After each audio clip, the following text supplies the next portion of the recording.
वसल्लम सल्लल्लाहु अलैहि वसल्लम। तो अंबिया के सरदारे मोहम्मद, यसरब के वाली हमारे मोहम्मद, यसरब के वाली हमारे मोहम्मद।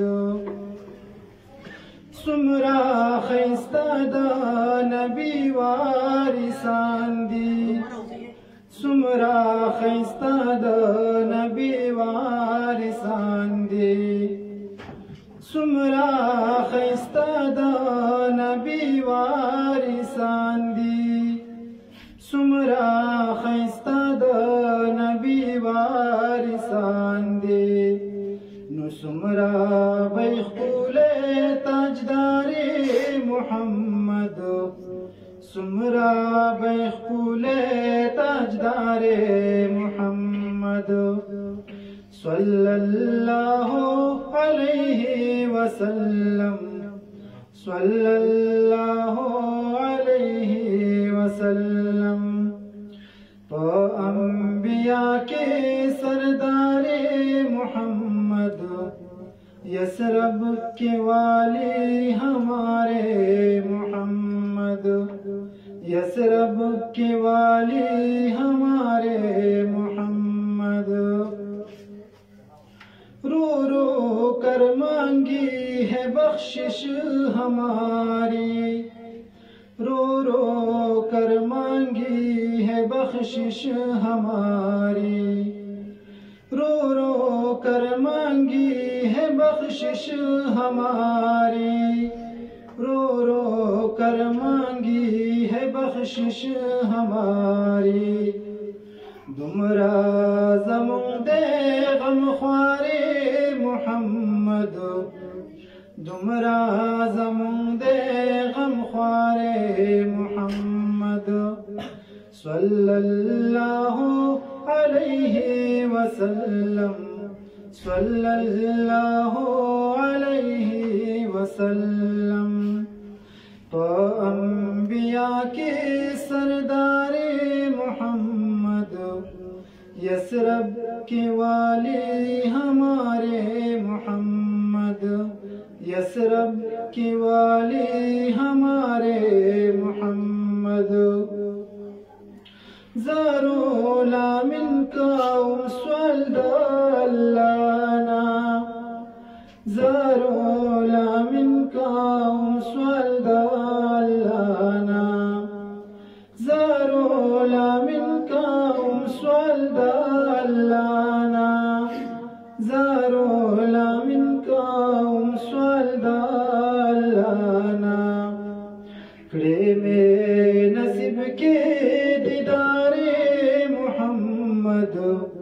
खड़े में नसीब के दीदारे मोहम्मद। सल्लल्लाहु अलैहि वसल्लम, सल्लल्लाहु अलैहि वसल्लम।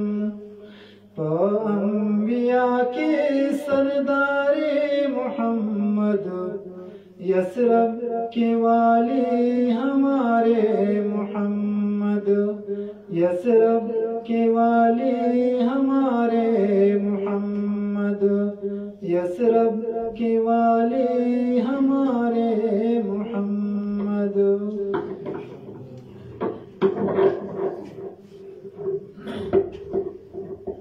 किताब फितरत के सरे वरक़ पे जो नाम अहमद रकम न होता,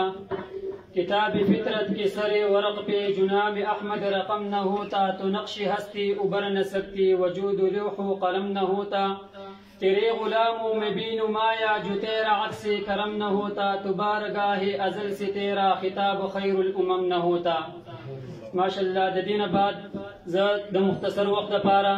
दावत वरकोम पल मशर पल काबिल कदर काबिल एहतराम मशर मिलमा हजरत मौलाना मुफ्ती नासर खान बाबर से दा चिहागुई राशि और द मुक़ीब मुनासबत सर तास्तो बयान फरमाई।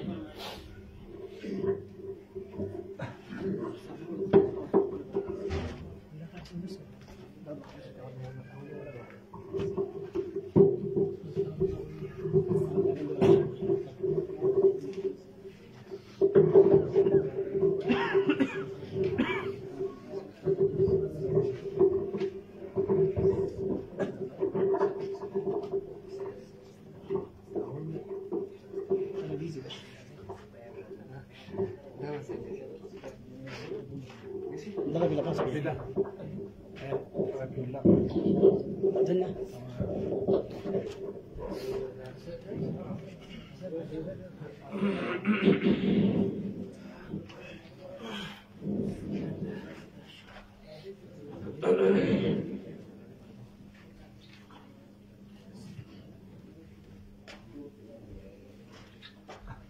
لحضرة الجلالة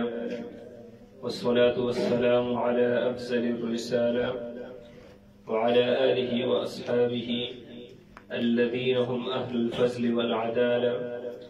أما بعد فأعوذ بالله من الشيطان الرجيم. بسم الله الرحمن الرحيم. وما خلقت الجن والإنس إلا ليعبدون. وقال تعالى في مقام آخر: قل بفضل الله وبرحمته فبذلك فليفرحوا هو خير مما يجمعون. وقال النبي صلى الله عليه وسلم: الصوم جنة. صدق الله العظيم وصدق رسوله النبي الكريم.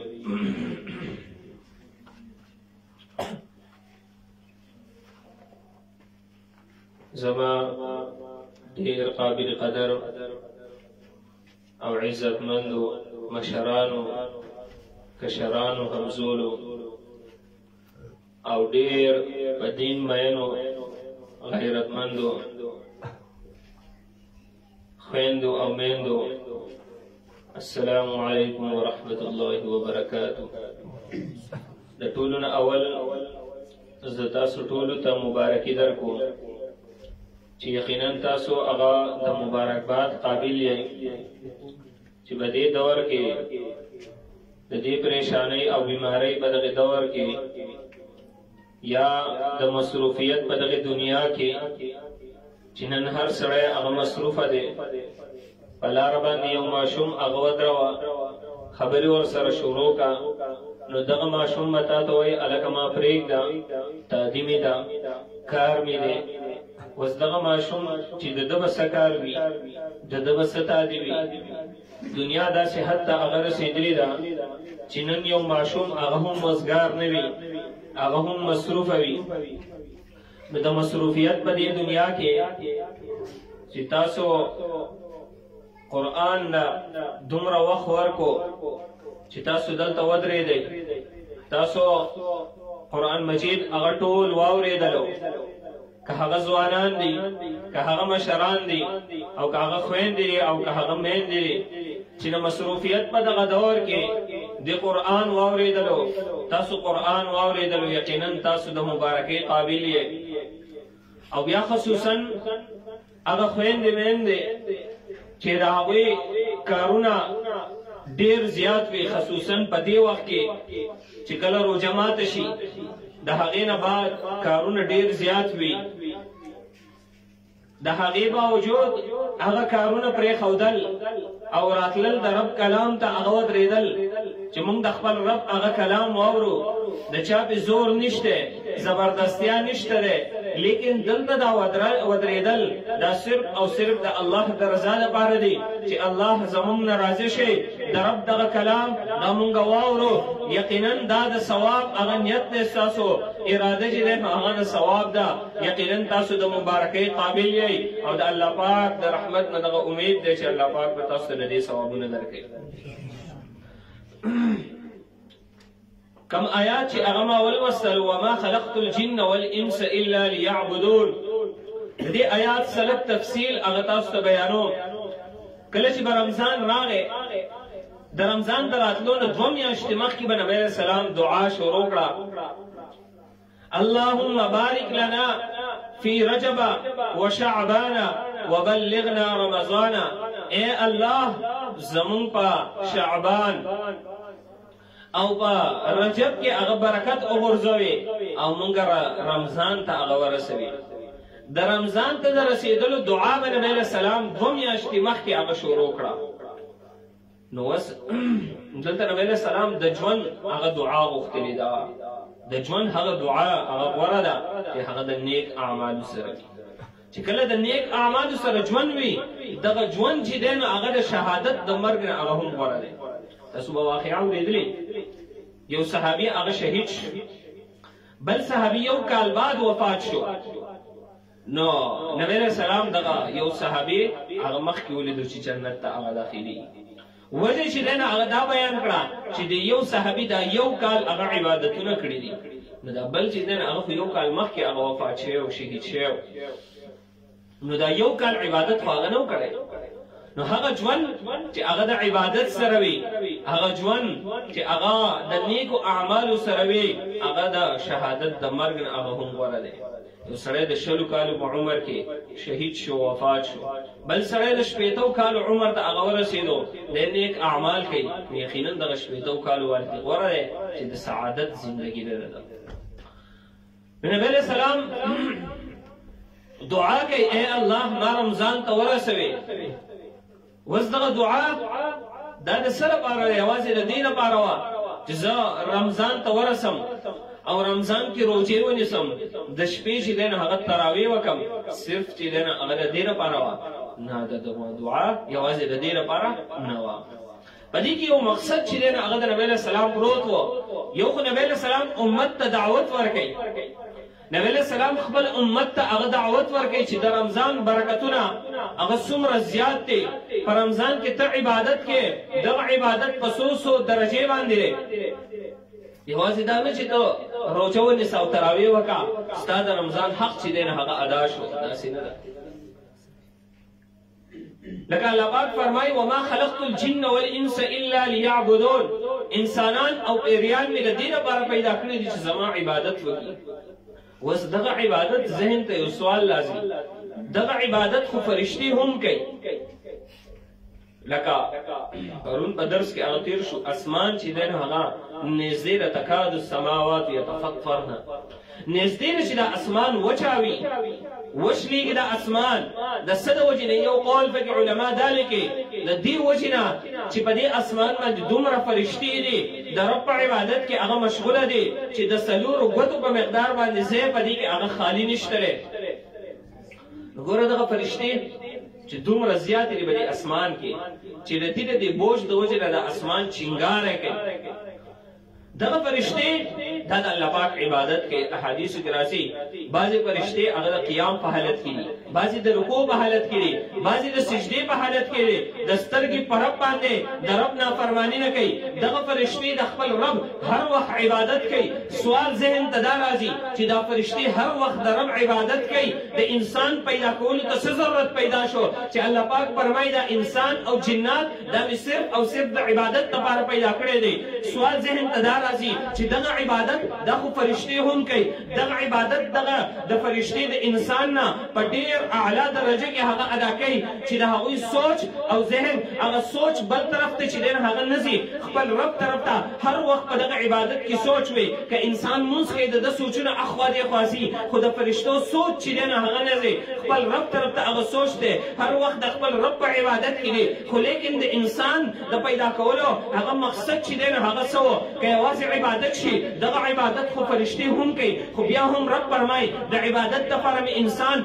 او جنات هغه پیدا کړی دي خو په دې عبادت کې هغه فرق چې دی هغه علما بیانوي ها انسان هم د عبادت لپاره پیدا دی فرشتي هغه هم عبادت کوي خو د دوانو په عبادتونو کې هغه فرق دی هغه فرق هغه دا دی چې انسان له الله پاک شهوت ورکړي انسان کې الله پاک هغه یو نفس چې دی هغه یې ښودلی انسان ته الله پاک شیطاني وسوسې چې دی نو د الله پاک د طرف نه دا فیصله شوې ده چې دا شیطان دا به انسان ته هغه وسوسې غورځولی شي فرشتې ته نشي غورځولی په فرشته کې نفس هغه نشته دی فرشته چې دی نو هغه د الله پاک د طرف نه که هغه وغواړي نافرماني کوي خو هغه نشي کولی خو به انسان کې الله پاک یو ماده یې ښودلې ده هغه ماده د ګناه ده یو سړی وایي هلکه پلانکې سړی ډېر نیک دی ولې نیک دی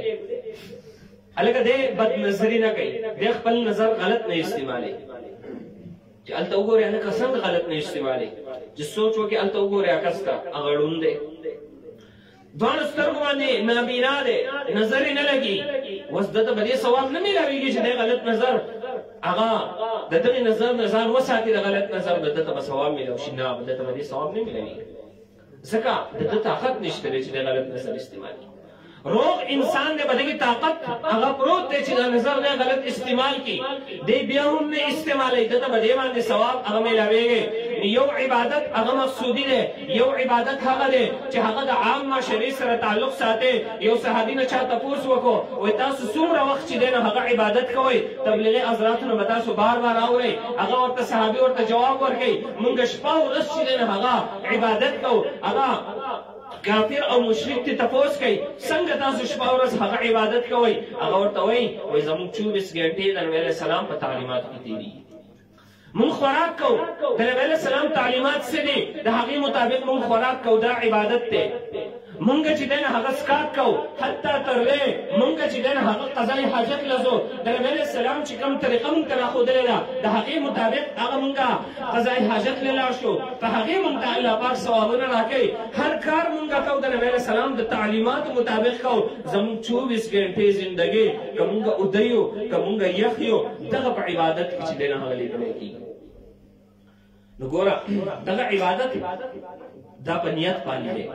خدا مقصودی نہ رہے مقصودی عبادت زما استانا منز دے روجہ دا حج دے زکاة دا مقصودی عبادت نو اس پر ہمارا خبر رہا یو عبادت مقصودی ہے یو عبادت غیر مقصودی ہے یو سڑے سہروزی مازیگر کور تراشی دے خپل کاروبار کئی دے تجارت کئی دے دنیا پا معاملات کے اگر اختہ دے لیکن کلچ دے نبی علیہ السلام پا تعلیمات کے بھی دے دروغ نوئی دے چغل خوری نہ کئی دے پا دغے کے ملاوٹ نہ کئی دے پا دغے کے سود نہ کئی نبی علیہ السلام دے دغے تاجر تا اگر پا شارت ورکڑے دے چھ کم دا دروغ نظان ساتے کم دا ملاوٹ نظان ساتے کم دا دوکی نظان ساتے دغی تاجر تا نبی علیہ السلام اگر بشارت اور اولے دے سہر اوزی لخبل اولاد دا بارا حلال رزق تلاش کئی دا دل بارا اگر عبادت دے طلب الحلال طلب دا حلال رزق اگر عبادت دے دغا چی دینا حقا دے کئی حلال کی کمون سوچو کدا دا دنیا یو کار دے یو سڑے کاروبارو نہ کئی یو سڑے اگر نور دا سکار کے دا دنیا بنیت پاندی دغا کار چی دینا حقا عبادت کی رسی نو اس دو خبری شوی یو دا چی مقصودی عبادت تے منز روجہ حج زکاة وغیرہ یو حقا دے چی پنیت سر عبادت گرزی کی دا دنیا سمرا کارون دی دا طول کی تنیت دا عبادت وکی اللہ پاک بی ثواب وکی دا دو عبادتو نشو وس دا یوولس میاش دا سی تیری شولے چی با دی یوولس میاش کی مقصودی عبادت کی کوتاہی راغلا پدی کی کوتاہی کمزوری راغلا پا غیر مقصود عبادت کی خوب خامخا کوتاہی رازی پا معاملات کے پا معاشرت کے پاگی کے خامخا اغدا سی کوتاہی رازی چی دغا یولس میاشتے انسان چی دینا حقا دخپل رب طرفنا اغا چی دینا حقا رو گردانی شورو کے لیکن در رب دمرا فضل اغا پا دی انسان ماندے اغا دے چی یوم میاشتی دا سی مقرر کرا پا دی یوم میاش کے داستا در ٹریننگ میاشتا دغه یوم یاش پدې کې الله پاک ته تعلیم درکړي په دغه یوم یاش کې اغستا چې دینو اغا داسې تربیت پکېږي چې دغه تربیت نتیجه بلاوي دا یولس میاشتې به دغه تربیت تحت چې دینو هغه دا یوم یاش هغه د تربیت میاشت استادانی ګن سرکاري استادانی الکه دا میاش پکې هغه ټریننګ ده لاشي اغلا استادانو نه ټریننګ ورکي چې ماشومانو ته بسنګ پڑھائی کوي په کومه طریقه به کوي د دې موجه هغه دای چې د استادانو ته یو طریقه کار خي او د استادانو ټریننګ دی د انسان ته الله پاک یو ټریننګ خي د عبادت چې په رمضان کې وته خپل عبادت مقصودی څنګه ګرځي دغه عبادت پته په دغه یوم میاش کې بیا خاص کر نور په دې یولس میاش کې دغه څنګه چې دنه هغه صحیح ګرځي انسان د عبادت لپاره هغه پیدا دی او دغه عبادت مده داسې حد ته رسي چې د فرشتو نه هغه موجود دی او الله پاک په دې انسان فخر کوي چې وګورئ تاسو چې دا انسان ما پیدا کوا دی به وینه تویې ويسفك الدماء دی به وینه تویې ونحن نسبح بحمدك ونقدس لك اے الله مون خو ستا بڑائی بیانو لویی بیانو بیا د انسان پیدایش ته څه ضرورت ده دی خو به وینه تویې دی به فساد کوي پسماګه کې دی به چې دنه هغه جنگ جګړې کوي دغه انسان ولې پیدا کې بیا چې کله داسې یو مجلس هغه منعقد شي فرشتي چې دنه هغه ګرځي فرشتي چې دنه هغه یو مجمع جوړه کې فرشتي چې دنه هغه بره وخېږي رب تی تپوس کے زما بندگان جو پا کم حالت کے آغا پریخو ولی اللہ پاک تا پتہ نشتے الله پاک ته پته نشته چې دا بندګان څنګه راغونډ شوي بیا ولې د دې فرشتو نه تپوس کوي چې زما بندګانو په کوم حالت کې هغه پرېښود دا فرشتې ولې ګرځي الله پاک چې وګرځئ زما بندګان په کوم سیږي ما یادوي ما ته چې د هغوی خبر راوړي ولې دا فرشتې ګرځي ولې دا فرشتې خبر ورکړي الله پاک ته الله پاک ته تپوس کوي زما بندګانو په کوم حالت کې پرېښود وجه چې دی نه هغه دا ده چې د فرشتو ته الله پاک ښایي چې دا هغه انسان دی چې تاسو به ویل ویسفک الدماء دی به وینه تویي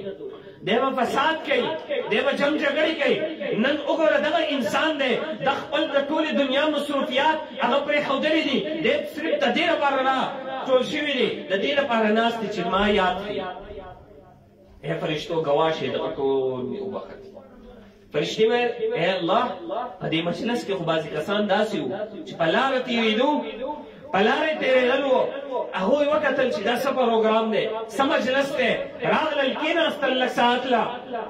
ای الله هغه خو د دې لپاره نه راغلي چې دا ختم دی دا څه مجلس دی صرف په لاره تېرېدل صرف نندارې له راغلي الله پاک ورته فرمایي هم جلساء لا یشقى جلیسهم دا داسې ناس خلق دی چې د دې سره ناس کس هغه نا امید هغه نه پاتې کېږي د دې سره ناس کس داسې نه پاتې کېږي چې هغه بخشش ونه شي نو سوچ وکړئ چې په لاره تېرېدونکی کس راغی ننداره کوي د هغه بخشش الله پاک کوي د هغې کس په څه حالت وي چې هغه د اول نه تر د اخره پورې هغه ناس د هغه مقصد صرف او صرف د ثواب وي صرف د ثواب دپاره راغلی وي صرف په دغه نیت راغلی وي چې الله پاک زما بخشش وکړي الله پاک زما د سعی په خپل دربار عالي کې قبول او منظور کړي چې هغه کس په دغه مقصد سره راغلی د هغه څه حالت وي دا مجلس ډېر د خوشحالۍ مجلس دا ډېر د فایدې مجلس دی چې د دې دا یو سیکنډ مونږ په خپل ځان بوج ونه ګڼو دغه یو سیکنډ دا زموږ قیمتي دی او دغه خوشحالي دا الله پاک زموږ نه مقصودي غواړي قل بفضل الله وبرحمته اے پیغمبره ته ورته ووایه د الله پاک په فضل او په رحمت سره فبذلك فليفرحوا پدې سره دې دا خلک خوشحاله شي هو خیر مما یجمعون دا د هغې څه نه غوره دي چې دا انسانان یې راجمع کوي د دنیا مال و دولت دی جایداد څومره ساز و سامان دی انسانان یې راجمع کوي د دغې ټولو نه غوره هغه څیز دی فضل د الله پاک رحمت د الله پاک د دې ټولو نه غوره دی پکار ده چې انسانان په دې باندې خوشحالي وکړي چې فضل ورته میلاو شو رحمت ورته میلاو شو مفسرین لیکي د فضل نه مراد قرآن دی د رحمت نه مراد احادیث دی د فضل نه مراد نبی علیه السلام دی د رحمت نه مراد قرآن دی مختلف اقوال چې دی نه هغه لیکي په هر قول کې د قرآن تذکره چې دی نه هغه شته که هغه فضل وي که هغه رحمت وي مراد دی چې دی نه هغه بعض اکثر مفسرینو هغه قرآن مجید لیکلی دی چې دې قرآن مجید په دې نعمت سره پکار ده چې دا خلک خوشحاله شي خوشحالي وکړي او دغه خوشحالي د الله پاک زموږ نه چې دی نه هغه مقصود ده که نن مونږ خوشحاله یو نن مونږ راجمع شوي یو دلته د خوشحالۍ یو مجلس هغه لګېدلی دی دا د الله پاک زموږ نه مقصود دی د الله پاک زموږ نه غواړي دغه خوشحالي چې دا خوشحالي مونږ په داسې طریقې سره هغه مونږ ادا کړو چې په دې کې مونږ نافرماني د الله پاک هغه ولرو دغه مجلس دا ډېر د خوشحالۍ مجلس دی دغه مجلس ډېر مبارک مجلس دی دغه مجلس ته راغلي کم میلمنو کې زنانه هم دي زنانو ته یو څو دوه درې خبرې هغه